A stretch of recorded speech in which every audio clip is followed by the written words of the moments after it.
yes, as we move into the world of 24/7 assets like Bitcoin, we definitely need 24/7 US dollar or 24/7 digital money. And all our systems and processes are also being uplifted into 24/7 support. Like, we absolutely need that. So in some sense, we are back to the world of City never sleeps. So this is the one big idea, to make Bitcoin bankable. Later this year, City will be launching our infrastructure that integrates Bitcoin into traditional finance. So we're going to start with core custody and safekeeping capabilities, institutional grade key management and wallet infrastructure. So what does it actually mean to make Bitcoin bankable? 3 things. First, as we said, institutional grade custody and key management infrastructure. We also will be bringing Bitcoin into the fold of the $30 trillion of traditional assets that our clients entrust with us today. So it'll be the same framework that's applied and now brought to Bitcoin. We will be offering our clients a single service model across crypto, securities, and money. What this would mean is we will be feeding the Bitcoin positions through the same reporting channels and frameworks and tax workflows that traditional securities fold into. We've heard from our clients, like, they don't want to handle wallets and keys and one-time addresses, so we will take care of those problems. That are coming up from Morgan Stanley. You'd mentioned you're going to allow folks on the E-Trade platform to buy and sell crypto, spot crypto, which is great. And I think you're doing that through a partnership.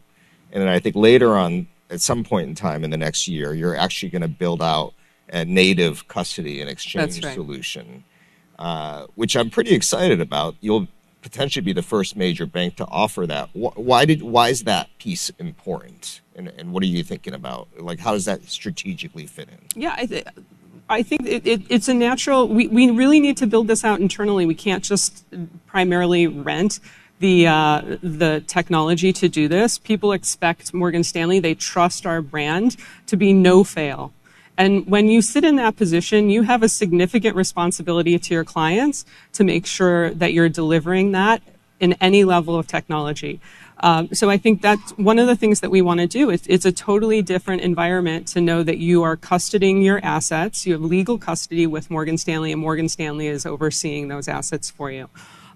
There's always those that are going to want to self-custody.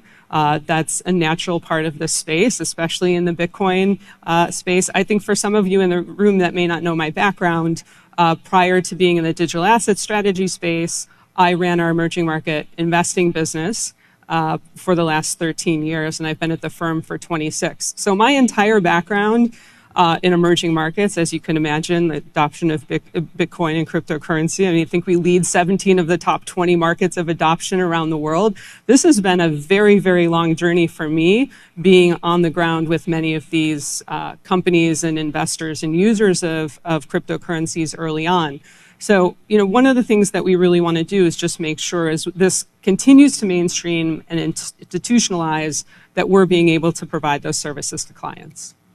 Well, that's pretty exciting. So you're going to offer the ability to custody and buy and sell crypto, and Bitcoin specifically, and probably some other coins. Do you think you'll offer yield and lending services against that Bitcoin? I absolutely. That's part of the discussion and the exploration.